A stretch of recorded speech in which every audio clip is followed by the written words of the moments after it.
welcome to week 33. And sorry if I'm a little shaky. I'm in my rocker and it's rocking back and forth. So hopefully that doesn't bug anybody too much. I decided to combine week 32 and 33 together because week 32 was just another regular week like any other week, and I didn't want to bore everybody with the same old stuff over and over and over again because I really don't have that many symptoms that are really too interesting to talk about. So I decided to combine these 2 weeks together in hopes that it keeps things a little bit more interesting.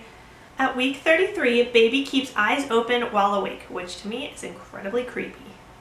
Baby's also starting to coordinate breathing with sucking and swallowing. The bones are hardening. Baby's going through more major brain development. That's one smart baby.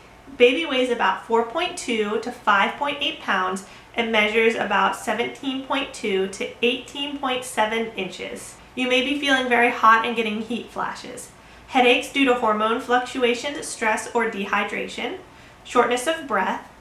And forgetfulness, clumsiness, also known as baby brain. So the way I've been feeling in week 33 is I'm pretty much to the point where I'm just totally over everything at this point. I mean, my symptoms really aren't bad. And I know there's a lot of people out there that have it a lot worse than I do, but I'm kind of to the point where I'm just over being pregnant and I'm ready to be done. However, I still have a while left to go. I'm not even very large. I'm still quite small for how far along I am. My uterus is actually a lot smaller than what it should be, which makes me, in general, just look like I'm not as far along as I should be. I actually had 2 doctor's appointments in week 33. I had a regular doctor's appointment checkup, and I also had an ultrasound. Now the ultrasound was to check on the kidneys, and the baby's kidneys were too large in the last ultrasound. They did not like how big they were, and they didn't really think it was much of a problem, but they still brought me back for another ultrasound. Now in that ultrasound, the kidneys turned out to be fine. However, this is not really an issue per se. It's not like a health issue or anything. The baby is almost 3 pounds heavier than what it should be. Right now, the average size of the baby should be about 4.1 to 4.2 pounds, and at the time of the ultrasound, which has almost been a week, the baby was 5.5 pounds, and by now it should be about 6 or a little over 6 pounds. So it is just about 2 pounds overweight right now, and they estimated the baby to be 10 pounds at delivery. So that is kind of frightening. I do not feel like I have the body size to push out a 10-pound baby. I'm not really sure how well that's going to go. There is a possibility of a C-section, but we're not going to go there just yet. The thing with the baby is that its abdomen is measuring in the 99th percentile as far as size, and the head is measuring in the 85th percentile. So it's very large in its belly, and its head is very large, and I'm not sure if that's something that's going to continue growing at that same rate, or if that slows down. Maybe things will slow down a little bit. I'm really not sure, but the whole fact of having a 10-pound baby and the fact that I cannot have any type of medication to prevent pain is terrifying. So I don't know. So not only is that terrifying, the fact of having this 10-pound baby without any type of pain medication, at my doctor's appointment, I was told I will be induced a week early. So now I'm going to be loaded with Pitocin, which makes contractions stronger and makes everything hurt way more. I can't have pain medications, and now I've got a 10-pound baby. So it's like I've got this ultimate lineup just like ready for me to have an incredibly difficult delivery. So I'm not sure what's going to happen. We're trying to stay positive about everything. Maybe I'll go early since the baby's so large. I'll just naturally go early. I haven't asked the doctor yet, but I'm going to see if there's other options that we can kind of go through first instead of having Pitocin. I'm really not sure how that's going to work. I don't want to be induced. I don't want people to think that I'm excited to be induced. I don't want to be induced in any way. I want the baby to come on its own. Whenever it decides it's ready. However, my doctor feels differently, and the reason for that is high blood pressure. I have a history of high blood pressure. I am showing very, very small, slight, teeny weeny little signs that I could be going into preeclampsia. But honestly, my blood pressure has been really good. So there really isn't that much of a reason to be induced at this point, if that makes sense.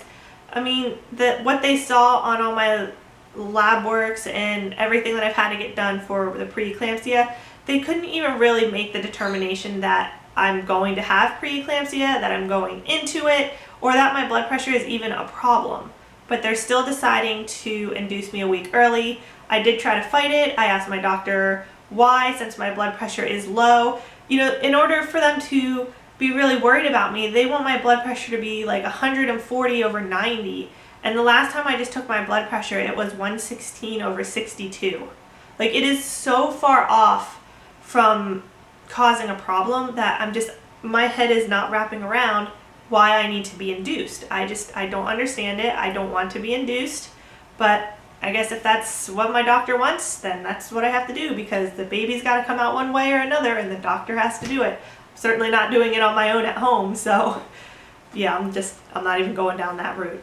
I have been having incredibly bad hip problems and just like pelvic pubic bone problems. My hips will legitimately pop out of their socket and then pop back in. I have scoliosis that makes my hips not be in alignment, and sometimes when I'm in bed and I go to roll over, my hip will just kind of not be in its socket, or it'll pop back in and it makes these terrible noises and it hurts pretty bad. The other thing is, on top of that, with my pelvic bone splitting apart, I talked about that in my last video, from the head being down and everything widening, my pelvic bone is actually starting to separate from itself. So on top of having both of my hips hurt really bad, now the center bone also hurts really bad. So I have a very difficult time walking sometimes. There's times where I really can't even move my hips because they're either so stiff or something's just not in the right spot. So I can barely walk. There's times where I need help standing up out of a chair because my hips will not let me do it on my own. I feel kind of useless right now, to be honest. I can't do a whole lot of things. Along with the hip pain, I also have sciatic nerve pain.